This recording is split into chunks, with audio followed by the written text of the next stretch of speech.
Hello, friends, and welcome to episode 689 of the Juicebox Podcast.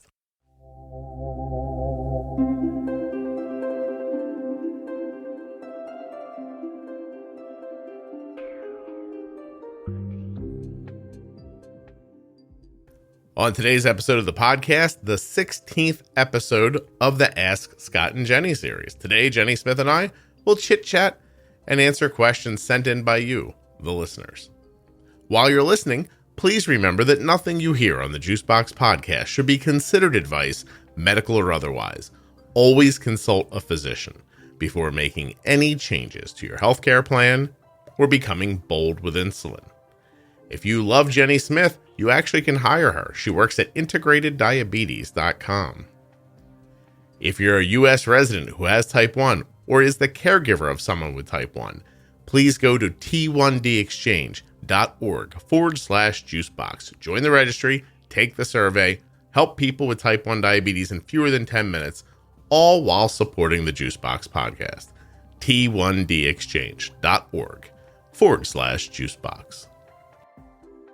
I got that done so quickly and in one take. I'm very proud of myself. Swell of music, and then we'll get going.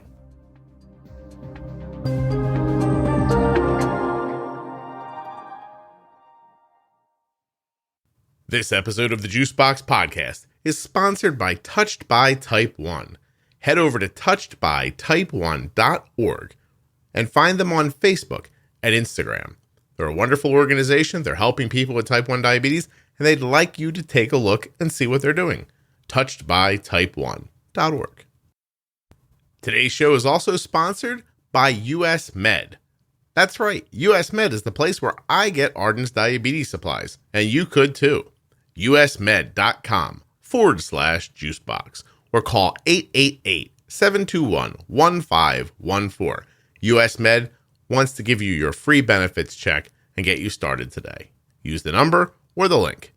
Actually, there are links in the show notes of the podcast player that you're listening in right now or at juiceboxpodcast.com. If you can't remember, touchedbytype1.org and usmed.com/juicebox. We're doing questions, right? Just questions. It's awesome. These are always fun. I like doing these because they're. So I will share with you, and I'm recording this, so maybe it'll put me on the spot, that in my mind, I imagine a scenario where you and I, on video live, do Ask Scott and Jenny's online one day. That would be kind of fun. Okay. And it's so close to figured out. Now, here's the problem. See, I didn't run away. you didn't click off? No, that's enough, buddy. I was like, think. Bridge too far. Thanks, but no. So yeah, it's in the future idea.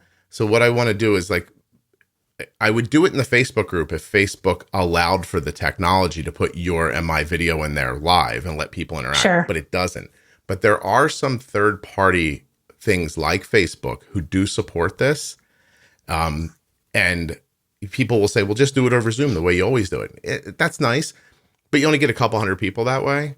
Right. I think that I imagine my Facebook group with 25,000 members in it. And I think, geez, what if even just, a small percentage of them happen to be online? You'd get a few hundred people who RSVP'd, and maybe you'd grab hundreds and hundreds more who happen to be online when it happens. So that's my idea, but the technology needs to catch up to my idea. But I think it's getting close. So cool. Keep your fingers crossed for that. In the meantime, how can I successfully encourage my 35-year-old son to manage his type 1 and try technology? I lost my twin sister, who was also type 1, 20 years ago because of mismanagement, and he's following in her footsteps. I don't know how to approach him without causing him to become defensive. Any magic words? He's an ostrich who keeps his head in the sand. Yeah, that's a hard one because It's from the standpoint of it being an adult that you're trying to usher some change into their life. People have to be wanting of information to begin with, right? Mm-hmm. And sometimes the road to that starts with acknowledging something that's really important to him, that is more directly in his line of vision being impacted by the way that he's currently managing his diabetes, right? Like, whatever it is, if it was, I really love running, and every time I go out for a run, I'm really frustrated because I just haven't like figured out that piece, right? If you can find something that he really loves in his life and bring in how that could be better, especially if he's frustrated with an aspect of that, right? That may be an in of sorts to getting him to see the ability to even use just a CGM to be able to better follow how he's planning, to move forward through his day. I mean, I would say certainly maybe send him some of the podcasts in an email and say, hey, this might be a really good one to start with listening to. But again, for an ostrich in the sand sort of, he probably wouldn't really click on it. Yeah. It's a hard situation. Well, let me tell you that we received, as you know, so many Ask Scott and Jenny questions recently, but I chose about 5 or 6 of them and moved them over to talking to Erica Forsyth about them, because she's a type 1 forever. She's a therapist on top of that. This was one of them that I think I'm going to leave in both folders. I think I'm going to ask you this, and I'm going to ask Erica this one. And I'll tell you why. Because I have obviously my oldest child is 22. And even at that age, I understand what this person's saying. Like people are adults, whether they're doing something good for them or bad for them or right or wrong or however you want to think about it. You've probably lost the ability to impact them by just saying, hey, you probably should be doing something different, right? Correct. I don't think humans in general learn that way, which is my go-to example from my childhood always was how many 14-year-old girls have to come on Jerry Springer pregnant before other 14-year-old girls go, I probably should not get pregnant. Right. And the truth is that it never happens, right? Like, or I should maybe not do what's causing the pregnancy. Or just look up and think that I don't want that to be my reality. Right. Right. And so my point is that even in the face of good information or good fellowship from people who care about you, or even seeing it happen in front of you and you going like, oh, that's a dumpster fire, it still doesn't stop people. People still have to go through whatever their path is. And some people find their way out and some people don't. And it's a shame, but I think it's kind of true. And so when I looked at this question, I related it back to what I tell people with younger kids, because in my mind, this guy is in some way burned out on diabetes. But my expectation always is that, all right, sure, maybe there are people who are just flatly going to ignore it. But the truth is they don't completely ignore it, because if they did, they'd be in DK in a couple of days and they'd be gone. Correct. Right? Correct. So they're putting some effort into it. It's my expectation that if the effort translated into reward, that would be how you'd build more excitement. Like they need to see something happen that's positive. And I just think that some people are caught. I mean, you could just take one aspect of diabetes, right? Chasing blood sugars. If you start chasing a blood sugar on day 1 and you don't know how to get ahead of it, you could do that your entire life. Correct. Right. And I'm sure you see people it happens to all the time. I've seen people it happens to all the time. So if I had any advice in this, and this would be just me literally reaching into my brain and pulling things out that I've seen before, I would wonder what would happen if this mother went to her son, had a lunch, sat down privately and said, hey, I know how much you're struggling. And I see that it's not getting better and it's got to be incredibly frustrating for you. I've learned how to do a couple of things that I didn't know about when you were younger, but I understand now. Let me just lay a couple of ideas out here for you. Can I move in for a week? Can we get into a text chain? Let me be your lifeboat for a little while. I think we could get this going a little better. And then let's see where it takes us from there. Because maybe even just stopping the bouncing blood sugars or the high blood sugars might bring more clarity to this gentleman. And maybe then the idea of, I don't know, pre-bolusing would start to make sense. And he'd go, hell, if I'm going to feel this much better, I'll put insulin in 15 minutes before I eat. What the heck? Right. I just think that there are times, let me rephrase. I think it's interesting that we would see a person who was addicted to, I don't know, meth, and say, well, I can't help them. Somebody else has to help them. They can't help themselves. We have to take them to a professional. The problem with diabetes is there's no professional where you can drop off your mismanaged loved one and say, right, can you get them straight for me? Right. So I think it's up to the person who asks the question to just say, I'm going to become part of this in any small way. I'm going to take a long look at this. I'm going to help my son chip away until he gets to a better place. I actually think it's possible. Right. I think it's a lot of work, and you need a really long vision of what it is you're trying to accomplish. You're just not sending somebody a text and saying, listen to episode 11. You know what I mean? And it also may be from an understanding or a knowledge base as well, right? If this mother has learned more than she knew in his life growing up with diabetes or whatever, and she knows more now, she may also be able to recognize some of the deficit in information that her son has. Mm-hmm. Yeah. And so from an information standpoint, like you said, sitting down and saying, hey, I learned all of these like new things. And I think if you're willing, I'd like to help you start here. And, or if you don't want to work with me on it, maybe I know somebody that you could start working with. Right. Kind of develop a relationship again with a better clinician than he may have. Yeah. And again, that's where I think sometimes clinicians are at a loss because they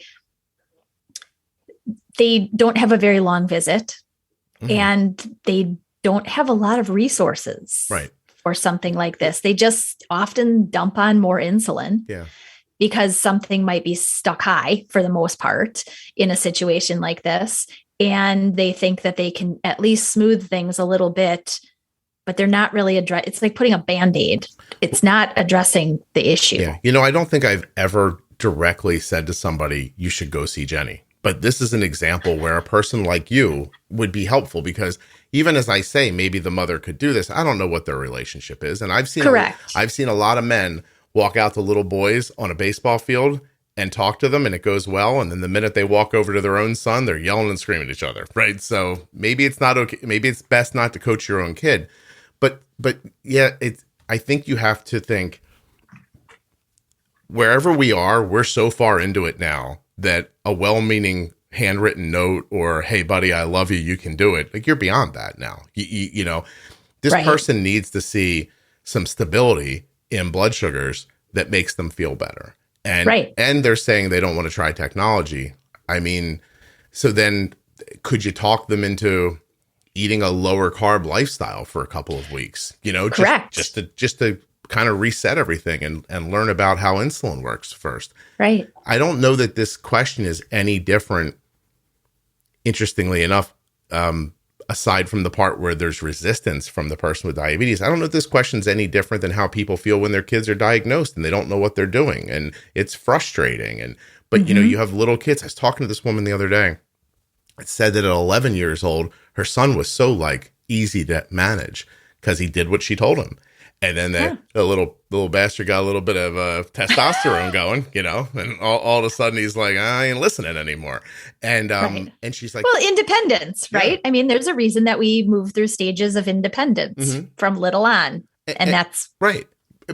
Going back to this example, this lady said, look, here's a kid with a 5A1C, from what I learned on the podcast, hits gets a little older. His armpits start to smell a little bit. And his A1C goes into the 7s just because he doesn't do the things that they all know are going to work. So, and then she's going to be there because this is still a smaller child, and she's going to keep pushing and pushing and pushing and get him back to where he needs to be. But this is a different situation. I mean, if it is, if this man is 35 years old, I'm guessing his mom's at least 55 years old, most likely in her 60s. And, the dynamic is and may not live close enough. I mean, they may live across the country from each other, and she only sees the downward trend. And unfortunately, she has a very bad, history of seeing, I think she said, her sister. Right. Yeah. So that's hard to see, especially in your child. Yeah. Then. Well, and your point, I take to heart, and I want to add to it for the kid. That means that when he was 15, his aunt died of type 1 diabetes. He either had it then or got it at some point. And you know how people think, like my dad died at 49 from a heart attack, and people then don't expect to live past 49 when that's their story. Right. You know, it's I mean, it's silly, but all right. You know, like I understand how it could make you feel that way. I appreciate you talking about this with me. Yeah, that was of nice. course. Okay. Let's do something slightly not as depressing. Here you go. Bad. I know. Jenny, here's a very simple question.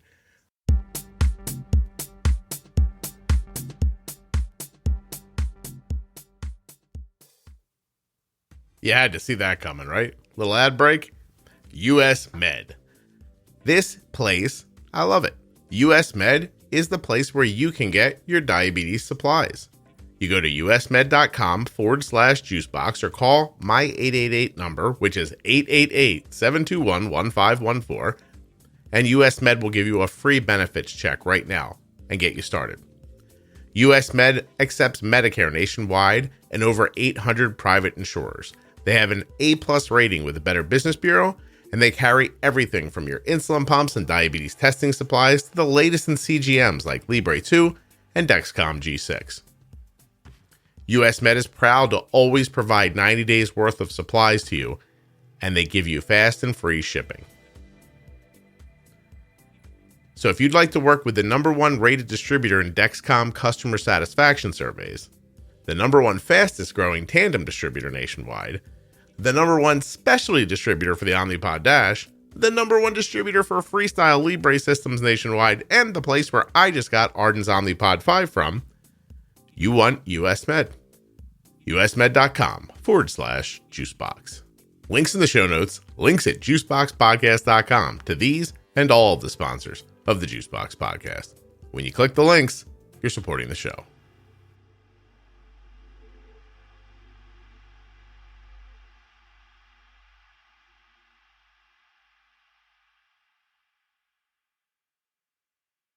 What are your thoughts on service dogs for type 1s?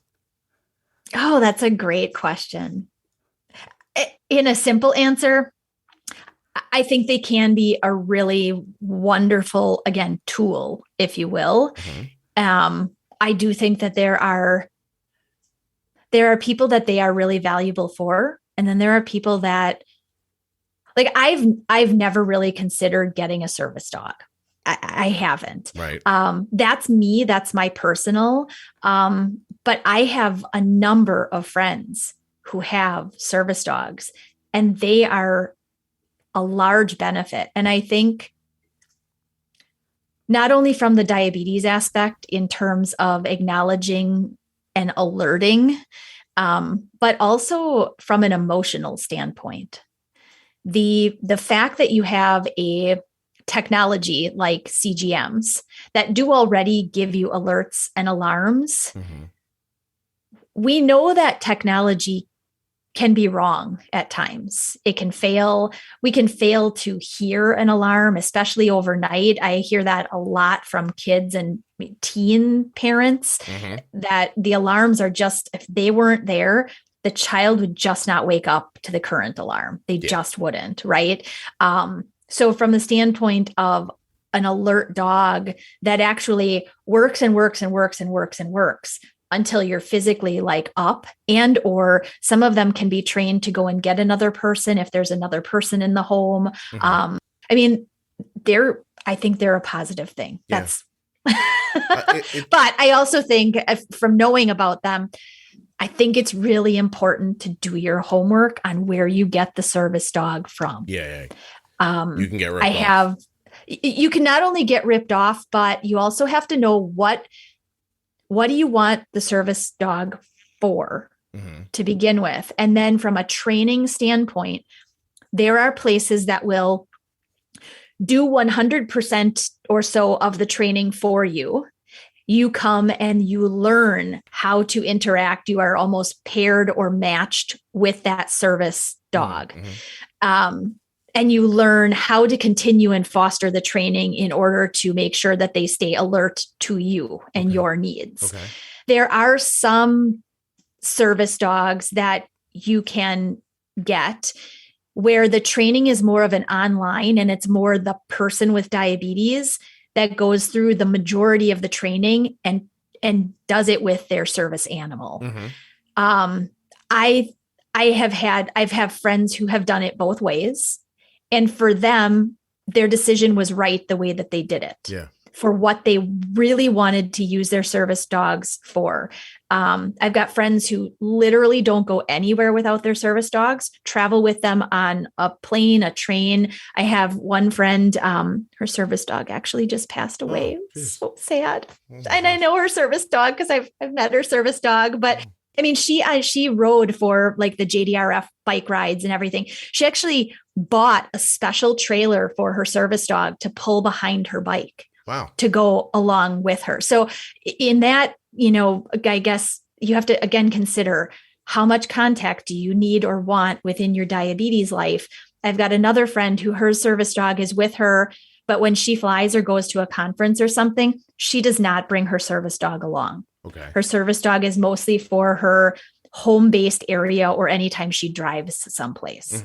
So do your homework, get from a really reputable place, and know what you need your service dog for, what are your expectations that will provide for you or for your child or your teen. Right. I think everything you said makes 1,000% sense. And I kind of agree with you. It's not a thing we ever considered seriously. I do know in the beginning, in a panic, my wife was like, maybe we should do this. Maybe we should do everything, Right. I would just say this. I've never done it. I know a couple of people who have them who are absolutely delighted by them. It is a way of life.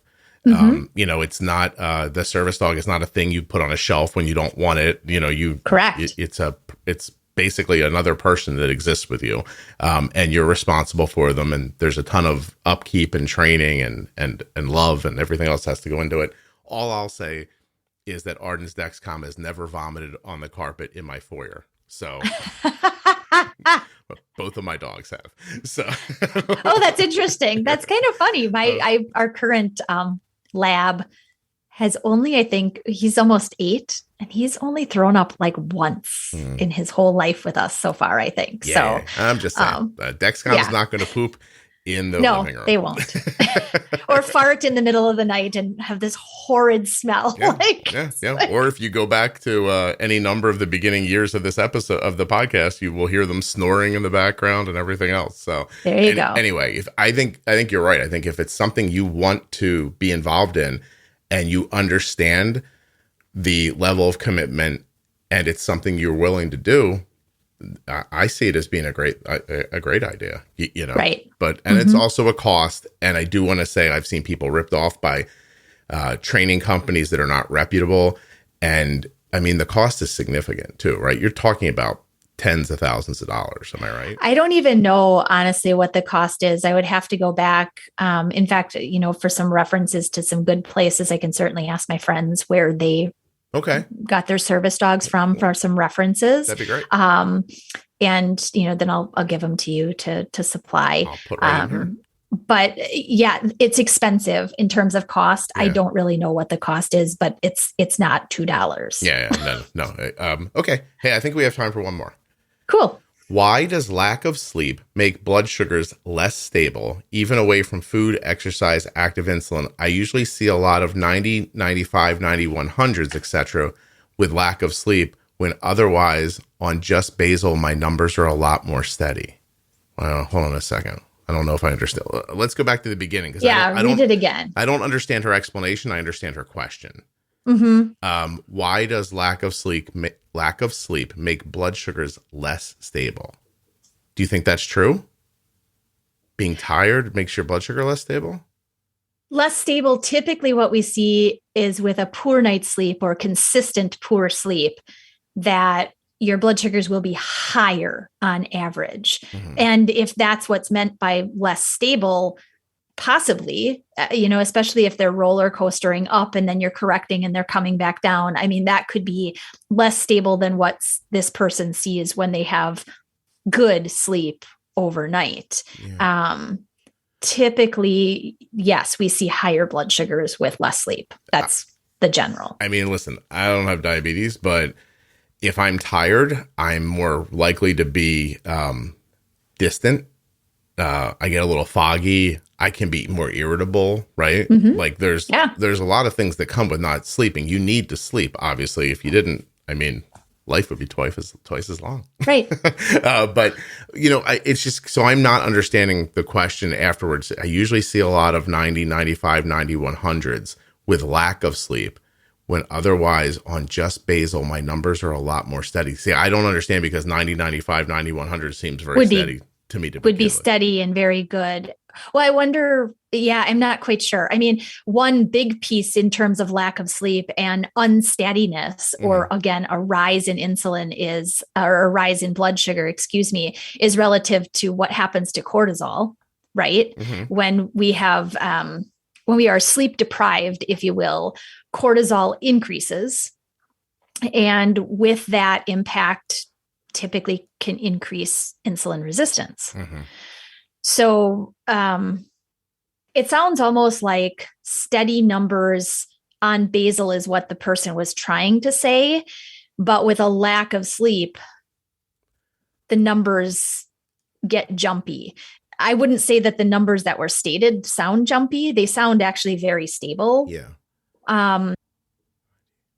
But overall, answer to question, poor sleep, higher blood sugars, insulin resistance, typically. Mm-hmm. That's the gist of it. Yeah. It almost makes me feel like when I read her description at the end, she says, with just basal, my numbers are a lot more steady. I almost feel like they wanted to say a lot less steady.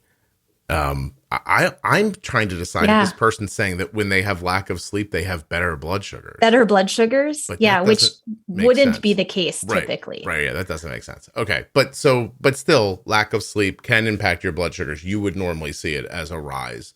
Needing more insulin. Okay. And if it was a really poor night of sleep, you may actually have a lot of other hormones are thrown kind of loopy in terms of the whole rest of the day. You may actually have a change in the regulation of hunger hormones, which might mean that your hunger is disrupted through the course of the day and you may nibble more. And I mean, all of these, again, we've discussed variables. Yeah. All of these variables could have an impact on overall blood sugar just because of a poor night of sleep. Right. Okay. So, all right. Well, thank you. I appreciate you doing this with me. Sure.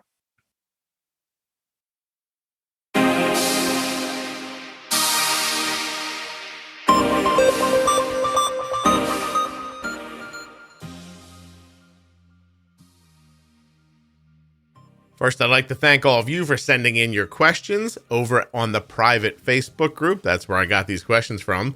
Juicebox Podcast, Type 1 Diabetes on Facebook. 25,000 members, just like you. Head on over. I also want to thank Jenny Smith, my friend and diabetes guru. IntegratedDiabetes.com if you're looking for Jenny. And a special thanks to US Med for sponsoring this episode of the podcast. usmed.com/juicebox or call 888-721-1514. And of course, don't forget, touchedbytype1.org. I have a link here about service dogs that Jenny sent me. It is, it's pretty easy. www.caresks.com. So it's CARESKS.com. When you get there, you're going to be at Canine Assistance, Rehabilitation, Education, and Services. This is the website that Jenny was talking about earlier. I hope if you're looking for a diabetes alert dog, that this will help you. There are like 15 other Ask Scott and Jenny episodes right now. If you're looking for a list of them, the private Facebook group is the place to find them. There are these wonderful lists that Isabel made for me. They're up in the featured section of the Facebook page. And that's pretty much all I have about that. I'm running out of steam here a little bit, huh? That's okay. Scotty's tired a little bit. I'll tell you what, let's just say this. Thank you so much for listening. I'll be back very soon with another episode of the Juicebox Podcast.